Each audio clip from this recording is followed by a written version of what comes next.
আমরা যেহেতু match win হয়েছি ইন্ডিয়া এগেনস্টে, সো এটা অবভিয়াসলি আমার কাছে অনেক স্পেশাল। বাট আমি কনফিডেন্ট ছিলাম যে যদি আমি কোনো সুযোগ পাই আমি কাজে লাগাবো, গোল করে দেবো, এরকম কনফিডেন্স ছিল। হামজা ভাই কি স্পেশালি কিছু বলেছেন আপনাকে? না, এমনি আমাকে হাক করছে আর এমনিতেই আমাকে মজা করে গোল্ডেন বয় বলে। ওর জন্য আমার মনে হলো যে আমার ক্লাবটা একটু চেঞ্জ করা দরকার। বাংলাদেশ জাতীয় ফুটবল দল তাদের এবছরের সবচেয়ে গুরুত্বপূর্ণ ম্যাচটি জয় পেয়েছে, আর সেই ম্যাচ জয়ের নায়ক শেখ মুরসালিন আছে আমাদের সাথে। স্বাগত মুরসালিন ভাই। প্রথমেই আপনার কাছে জানতে চাইবো যে বাংলাদেশের হয়ে যে গোলটা করলেন, এটা আসলে ভারতের বিপক্ষে একটি গুরুত্বপূর্ণ গোল। এই গোলটি আপনার কাছে কতটা স্পেশাল? না, অবশ্যই স্পেশাল। আমরা যেহেতু ম্যাচ উইন হয়েছি ইন্ডিয়া এগেনস্টে, সো এটা অবভিয়াসলি আমার কাছে অনেক স্পেশাল। আপনাকে আমরা এর আগেও ফলস নাইনে অনেকবারই খেলতে দেখেছি এবং এর আগেও আপনি ফলস নাইনে গোল করেছেন। এই ফলস নাইনে খেলার প্রস্তুতি স্বরূপ আপনারা আসলে প্র্যাকটিসে কোন বিষয়টাতে সবচেয়ে বেশি মনোযোগ দেন? না, আমাদের কোচের তো আলাদা আলাদা প্ল্যান থাকে, এক এক ম্যাচের উপর ভিত্তি করে এক এক ধরনের প্ল্যান থাকে। তো এর আগেও আমি অনেকবার খেলা হয়েছে ফলস নাইনে, সো আমার প্রবলেম হয় না। আমি ফলস নাইনে খেলতে পারি, মিডফিল্ডে খেলতে পারি, আমি সব জায়গায় খেলতে পারি, আমার প্রবলেম হয় না। রাকিব ভাইকে যে পাসটা আপনি করলেন, এরপরে আসলে আপনি মাঝখান দিয়ে দৌড় দিচ্ছিলেন খুব জোরে, যেখানে আপনাকে আসলে মার্ক করছিল না কেউ। তো আপনি ফার্স্ট বার বা সেকেন্ড বার কোন বারটা চিন্তা করে দৌড়াচ্ছিলেন এবং কতটুকু আশাবাদী ছিলেন যে রাকিব ভাই আপনার পর্যন্ত সেই বলটা পৌঁছে দিতে পারবে? না, আমি অবশ্যই রাকিব ভাইয়ের কাছে বল গেলে আমি খুব কনফিডেন্ট থাকি যে বল নিয়ে উনি অ্যাটাকিং থার্ডে ঢুকে যায়, অনেক স্পিডি প্লেয়ার। সো আমি কি তো অবশ্যই সব জায়গায় রাকিব ভাইকেই দিয়েছি এবং ওনাকেই দিতে চাই।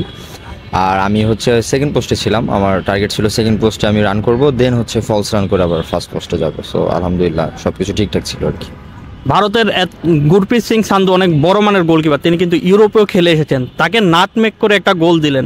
গোলটার অনুভূতিটা কেমন যে এত বড় গোলকিপারকে নাটমেক করে গোল দিতে পারবেন, এটা কি ভেবেছিলেন? না, আলহামদুলিল্লাহ ফিলিংস খুবই ভালো। আমি আমি মানে এরকম না যে ফুটবল তো আসলে ভেবে হয় না যে আমি এটা করব, এরকম হয় না। বাট আমি কনফিডেন্ট ছিলাম যে যদি আমি কোনো সুযোগ পাই আমি কাজে লাগাবো, গোল করে দেবো, এরকম কনফিডেন্স ছিল। গোলের পর হামজা সমিতের সাথে কি গোলটা নিয়ে কোনো কথা হয়েছে বা তারা কি আপনাকে কিছু বলেছে গোল করা নিয়ে? না, অবশ্যই আমাদের কথা হয়েছে। আমরা অনেক আপনারা দেখছেন হয়তো, আমরা আফটার ম্যাচ ড্রেসিং রুমে আমরা অনেক একসাথে এনজয় করছি, আর সবাই ডান্স করছে, সবাই খুবই আমরা ফান করছি একসাথে। তো সবাই খুবই হ্যাপি হয়েছে, আমাকে কংগ্রাচুলেশন জানাইছে, আমিও সবাইকে কংগ্রাচুলেশন জানাইছি, সবার সাথেই কথা হয়েছে। হামজা ভাই কি স্পেশালি কিছু বলেছেন আপনাকে? না, এমনি আমাকে হাক করছে আর এমনিতেই আমাকে মজা করে গোল্ডেন বয় বলে, এটাই। আচ্ছা ভাই, আপনি এই আবাহনী ক্লাবে যোগ দেওয়ার পূর্বে একটা বলতে গেলে একটা উঠানামার মধ্যে দিয়ে যাচ্ছিলেন ব্যক্তিগতভাবে, ব্যক্তিগত জীবনে প্লাস ফুটবলীয় ক্যারিয়ারে। এখানে আবাহনীতে আসার পর এখন আবার ঘুরে দাঁড়াচ্ছেন। এই যে কঠিন সময়টা পার করলেন, এখন আবার ঘুরে দাঁড়াচ্ছেন, এতে আসলে আপনার পরিকল্পনা কি ছিল? কিভাবে নিজেকে প্রস্তুত করেছেন এই কঠিন সময়টায়? না, আসলে আমি বসুন্ধরা কিংসকেও আমি ধন্যবাদ দিতে চাই। আমি ওইখানে আমার ক্যারিয়ার স্টার্ট করছি, কিন্তু আমি ওইখানে প্লেইং টাইম পাচ্ছিলাম না, যার কারণে আমার প্লেইং টাইমটা একটু এনশিওর করার জন্য আমার মনে হলো যে আমার ক্লাবটা একটু চেঞ্জ করা দরকার। বাট বসুন্ধরার সাথে আমার সবসময় ভালো, আমি তাদের প্রতি সবসময় কৃতজ্ঞ থেকেছি এবং থাকবো। আর এখানে এসে আবাহনীতে এসে আমার মনে হচ্ছে যে আমি আমার নিজেকে আরও নতুনভাবে মেলে ধরতে পারতেছি। এখানে নতুন কোচ মারুফ স্যার, উনি আমাকে এক্সট্রা ট্রেনিং করায়, বা আমি মনে করি ওনার কাছে ট্রেনিং করেও আমার অনেক ইমপ্রুভ হচ্ছে। সো এটাও একটা রিফ্লেকশন, হয়তো আমি চেষ্টা করবো আমার এই ধারা অব্যাহত রাখার জন্য। হামজা চৌধুরী সমিত সোমরা আসার পর আমরা দৃশ্যমান একটা পরিবর্তন দেখতে পেয়েছি খেলার মাঠেই, কিন্তু হামজা চৌধুরী আসার পর আসলে ড্রেসিং রুমের দৃশ্য কিভাবে কি ধরনের বদলালো, অর্থাৎ তিনি কি আবহাওয়াটা তৈরি করতে পেরেছেন যেটা আপনাদেরকে মোটিভেট করছে?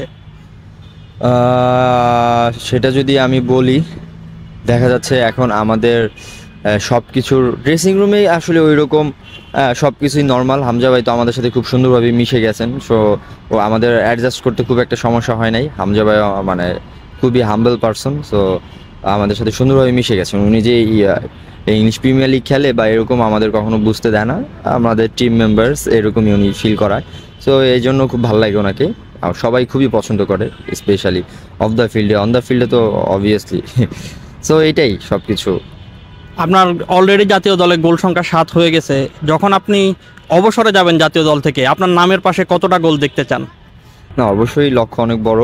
দোয়া করবেন যেন আমি আরও দেশের অনেক দিন খেলতে পারি, দেশের প্রতিনিধিত্ব করতে পারি।